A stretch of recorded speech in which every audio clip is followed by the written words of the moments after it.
Thank you, Bernd, and I'd like to add my voice of congratulations to the rapporteurs and wish them luck over the next short while.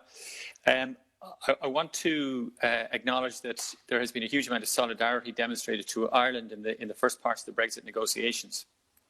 But the dangers that Ireland faces continue to be very real, very current and very urgent.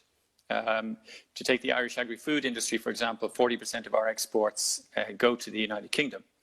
And currently that is being exacerbated, obviously, by COVID and the collapse in demand, but also by the weakness of sterling, making Irish exports very expensive in the UK.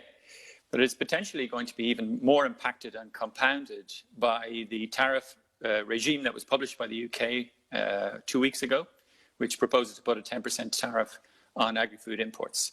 And also by the withdrawal agreement implementation paper, which we saw last week. The UK is committed to avoiding a hard border on the island of Ireland, supporting the Good Friday Agreement, but a half-hearted implementation of the Northern Ireland Protocol really runs the risk of the European Commission looking for some way to protect its single market if it is not in the Irish Sea.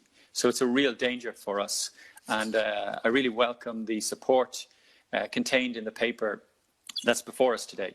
I welcome the very clear message that is contained in the paper that the implementation of the withdrawal agreement and its protocols should be a contingent and should make sure it be part of the way in which the negotiations on the future arrangements can proceed. I welcome the message that it has to be clear that the UK cannot have the same benefits as a member state when it becomes a third country. And I also welcome the very clear observation that this obviously requires a full implementation of the withdrawal agreement and its protocols. And if I could just finish by saying that I welcome the amendments that Madame Loiseau and Madame Schreinermacher have placed, and I will be supporting them. Thank you, Chair.